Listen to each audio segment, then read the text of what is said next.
नमस्ते, Radhe Radhe, hello everyone, welcome to our channel Bioverse the universe of biology. तो जैसा कि आप सबको पता है कि मैं आपको इकोलॉजी पढ़ा रही हूँ, जो आपके बीएससी 6th सेमेस्टर के botany as well as zoology दोनों के पेपर में कॉमन है। ठीक है, कुछ चीज़ें चेंजेस हैं, कुछ आपके बॉटनी में नहीं है, जूलॉजी में है। ठीक है, फिर भी जो चीज़ें कंबाइंड है मैं उन्हें कंबाइन में ही पढ़ाऊंगी, क्योंकि कोई भी चीज़ उसमें अलग नहीं है। तो कल के लेक्चर में हमने इसके पहले सारे जो भी लेक्चर थे उनमें हमने क्या पढ़ लिया था, level of organisation, synecology और टिकोलॉजी, हिस्ट्री ऑफ इकोलॉजी, सारी चीजें कवर कर ली थी। आज इस लेक्चर में हम कवर करने वाले हैं आपके इकोलॉजी के दो फैक्टर के बारे में। हम इकोलॉजी का जो डिफिनीशन पढ़ते हैं उसमें क्या पढ़ते हैं, interaction of biotic and abiotic factor. तो बायोटिक और एबायोटिक फैक्टर्स क्या होते हैं, इन्हीं के बारे में हम जानेंगे। ठीक है, लेकिन उससे पहले अगर चैनल पे पहली बार आए हैं, वीडियो को पहली बार देख रहे हैं, चैनल को लाइक शेयर सब्सक्राइब जरूर कर लें, ताकि सारे वीडियोस के नोटिफिकेशन आप तक सबसे पहले पहुंचे। तो चलिए स्टार्ट करते हैं। जैसा कि आपने इकोलॉजी का जो आपने क्या पढ़ा था, आपने पढ़ा था डेफिनेशन, तो उसमें हमने क्या पढ़ा था, जब कोई ऑर्गेनिज्म क्या करता है, अपने इन्वायरमेंट से क्या करता है, इंटरैक्ट करता है। ठीक है, इंटरैक्ट करता है इन्वायरमेंट से, कहाँ से, किससे, इन्वायरमेंट से। ठीक है, तो ये जो इन्वायरमेंट है इसमें आपका सॉयल आ गया, वाटर आ गया, एयर आ गया, ये क्या है, ये नॉन लिविंग फैक्टर्स है। ठीक है, और जो ऑर्गेनिज्म है, जो भी स्पीसीज है, जो भी इंडिविजुअल है, ये है क्या, आपका लिविंग थिंग है। ठीक है, तो आपके हम इकोलॉजी में जो ये दो चीज़ों के बीच में क्या पढ़ते हैं, कॉम्बिनेशन पढ़ते हैं, इंटरैक्शन पढ़ते हैं, लिविंग और नॉन लिविंग के बीच का, उन्हें हम किससे डिनोट करते हैं, बायोटिक एंड एबायोटिक फैक्टर से। बायोटिक को हम लिविंग फैक्टर्स कहते हैं और एबायोटिक को हम नॉन लिविंग फैक्टर्स करते हैं। तो आज इस लेक्चर में हम क्या पढ़ने वाले हैं, biotic factors, that is living factors. कौन कौन से लिविंग फैक्टर्स होते हैं, उनके क्या, किस पर्सपेक्टिव पे उनको डिवाइड किया गया, ये सारी चीजें हम जानेंगे। ठीक है, तो अगर हम बायोटिक कंपोनेंट की बात करें तो बायोटिक कंपोनेंट को हम दो पार्ट में डिवाइड करते हैं, that is autotrophs and heterotrophs. Autotrophs and heterotrophs. जो ऑटोट्रॉफ्स आपके होते हैं, अगर हम इनकी बात करें, ऑटो का मतलब होता है सेल्फ डिपेंडेंट। ठीक है, सेल्फ डिपेंडेंट या सेल्फ मेड, जो खुद बनाते हो। ट्रॉप्स का मतलब क्या होता है, फूड। ठीक है, ट्रॉप्स का मतलब होता है फूड, यहाँ भी ट्रॉप्स का मतलब होगा फूड। ठीक है, जो अपना फूड खुद बना रहे हैं और जो फूड के लिए दूसरे पे डिपेंडेंट हो, ये क्या होंगे, डिपेंडेंट हो, डिपेंड होंगे, उन्हें क्या कहेंगे, हेटरोट्रॉफ। अब ऑटोट्रॉफ को क्या कैसे समझ सकते हैं, जैसे कि आपके खुद फूड बनाने का मतलब क्या है, जैसे कि हम गैस पे चूल्हा जला के और गैस जला के इंडक्शन पे कैसे भी करके आप खाना बनाते हैं, उसे हम खाना पकाना नहीं, वो तरीके का नहीं। जैसे कि आपके प्लांट्स, वो क्या कर रहे हैं, नीचे से वाटर ले रहे हैं, सन की लाइट ले रहे हैं, मतलब जितने आपके क्या है, एबायोटिक फैक्टर्स हैं, जितने भी आपके एबायोटिक फैक्टर्स हैं एनवायरनमेंट के, उनसे ये आपका लिविंग हो गया फैक्टर। ठीक है, जैसे आपका गेहूं होना, धान होना, व्हीट, राइस। ठीक है, तो ये क्या कर रहे हैं, वाटर ले रहे हैं, सनलाइट ले रहे हैं, ठीक है, मिनरल्स ले रहे हैं, इन सारी चीज़ों को लेके और अपना फूड खुद बना रहे हैं। और ये जो फूड बनाते हैं उसका यूज़ हम करते हैं, इसे हम, इसलिए हम क्या होते हैं, हेटरोट्रॉफ्स होते हैं, हम अपना फूड नहीं बना सकते।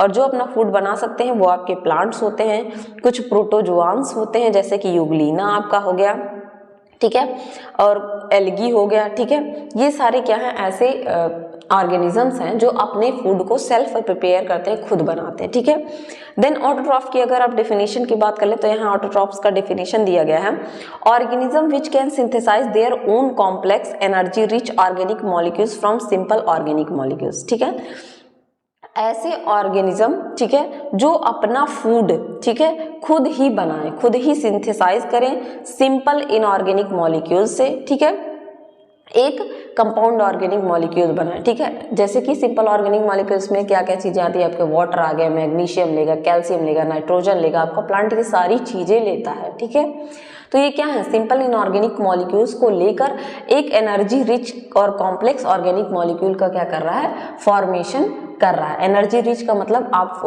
फूड खाते हैं तो उससे आपको एनर्जी मिलती है ना, तो क्या बना रहा है, एनर्जी रिच कॉम्प्लेक्स बना रहा है, जिसमें क्या आपका होता है, green plant synthesise sugar from carbon dioxide and water. ठीक है, आपका CO2 प्लस H2O मिलके क्या बनता है, C6H12O6। ठीक है, ग्लूकोज बनता है। ठीक है, आप सबने ये फॉर्मूला पढ़ा होगा फोटोसिंथेसिस में। तो ये प्रोसेस जो है प्लांट में, ये खुद होता है। हम लोग ग्लूकोज खुद नहीं बनाते, हम लोग ग्लूकोज कंज्यूम करते हैं, लेते हैं। ठीक है, तो हम लोग क्या हैं, हेटरोट्रॉफ्स। ठीक है, अब यहाँ पे हम बात कर लेते हैं थोड़ी सी हेटरोट्रॉफ की। तो ये क्या करेंगे, हेटरोट्रॉप्स ये अपना फूड खुद नहीं बनाते हैं, ये डिपेंड करते हैं किस पे, प्लांट्स पे। They can not made their own foods, they can not synthesise their own food, they dependent on other like plants, animals, इन पे क्या होते हैं, ये डिपेंडेंट होते हैं। इनकी भी दो कैटेगरी है, दो कैटेगरी में आते हैं, एक कंज्यूमर होते हैं और एक होते हैं डीकम्पोजर। अब इसमें डिफरेंस क्या होता है, कंज्यूमर का मतलब होता है, कंज्यूमर का मतलब होता है जो सिर्फ और सिर्फ क्या करे, चीजों को कंज्यूम करे, ठीक है, खाए, ठीक है, कंज्यूम करे। डीकम्पोजर का मतलब होता है, डीकम्पोज का मतलब क्या होता है, तोड़ना, ब्रेक करना, ठीक है। ये चीजों को क्या करेंगे, तोड़ेंगे, सड़े गले पदार्थों को, जैसे कि आपके बैक्टीरिया हो गए, वायरसेस हो गए, ये क्या करते हैं, आप देखते हैं कहीं पे भी जानवर मर जाता है तो कुछ दिनों बाद वो उसकी बॉडी पूरी तरीके से सड़ जाएगी और वहां पे कुछ दिनों बाद आप देखेंगे कुछ भी नहीं रह जाता। ऐसा इसलिए होता है कि यहाँ पे जितने भी बैक्टीरिया, वायरसेस वगैरह होते हैं वो इसको क्या करते हैं, स्कैवेंजर्स होते हैं, वो इसको डीकम्पोज कर देते हैं, ठीक है। अब कंज्यूमर्स में भी चार कैटेगरी आती है। पहला आता है हर्बीवोर्स की कैटेगरी, ठीक है, पहले आते हैं हर्बीवोर्स, दूसरे होते हैं कार्निवोर्स, तीसरे होते हैं ओमनिवोर्स, चौथे आपके होते हैं डिट्रीटिवोर्स, ठीक है। हर्बीवोर्स में वो एनिमल्स या ऑर्गेनिजम्स आएंगे जो केवल और केवल किस पे फीड करेंगे, प्लांट्स पे फीड करेंगे।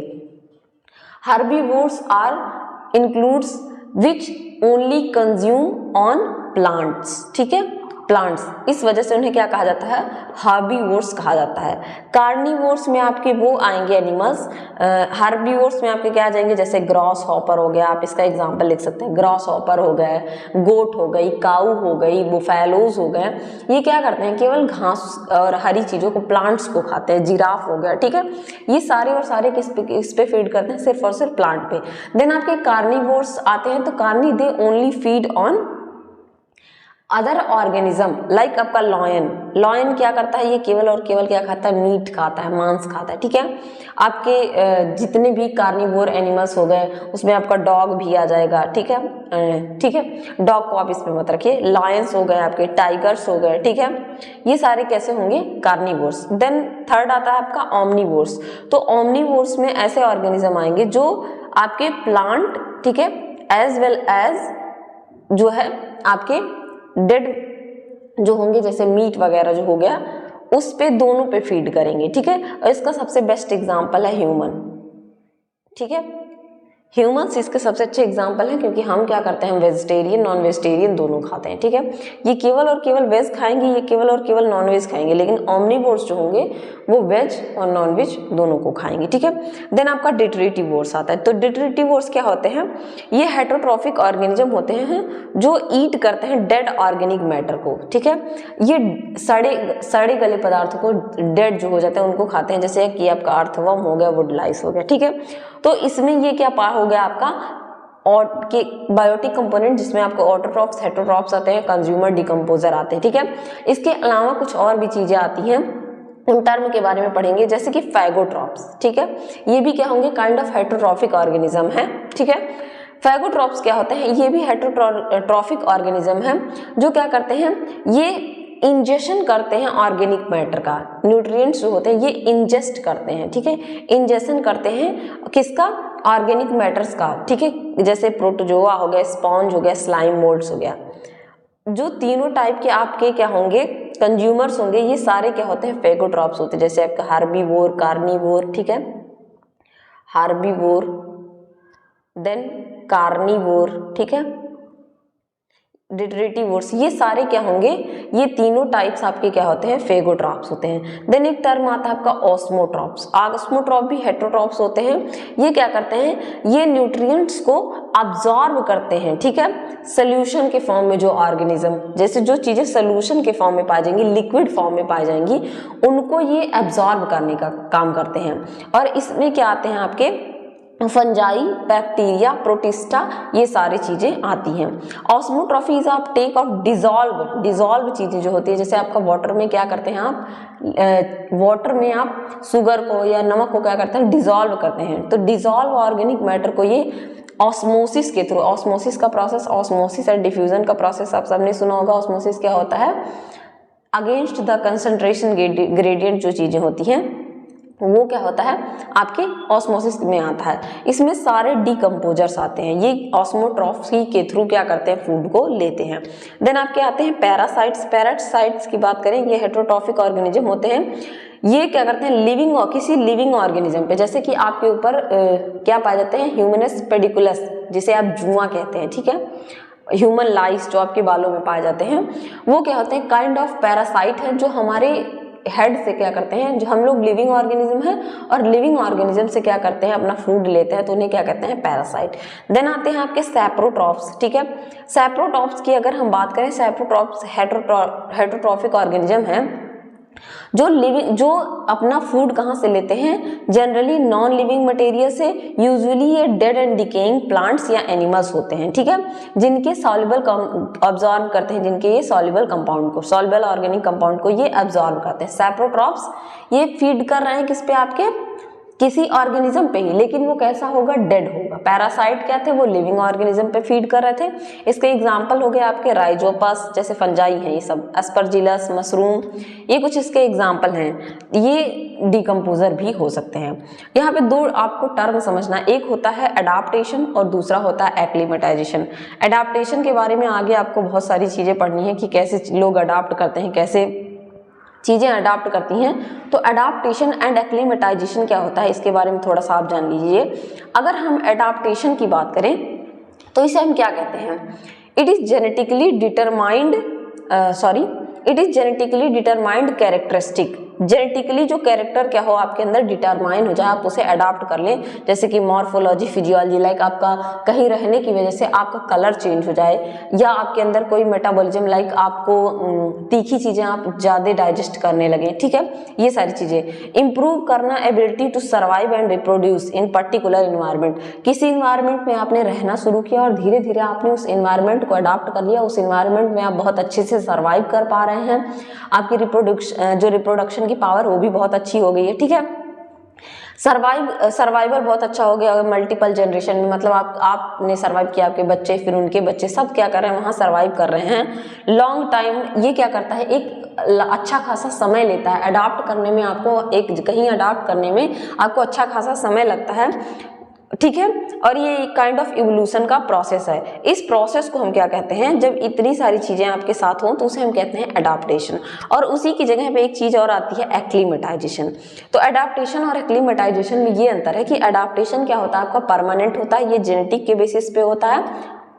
जेनेटिक मतलब आपके जीन में चेंज होगा, मॉर्फोलॉजी, फिजियोलॉजी, जैसे आप अगर वो चेंज आपके अंदर आ गया तो वो फिर आपके बच्चों में पास होगा, उनके बच्चों से उनके बच्चों में पास होगा। लेकिन एक टर्म यूज होता है एक्लीमेटाइजेशन।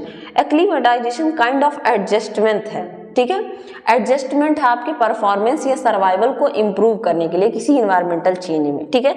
ये टेम्परेरी एडाप्टेशन होता है, मतलब टेम्परेरली आपको किसी चीज़ की ज़रूरत पड़ी तो आप उसको अडाप्ट कर लें, ठीक है।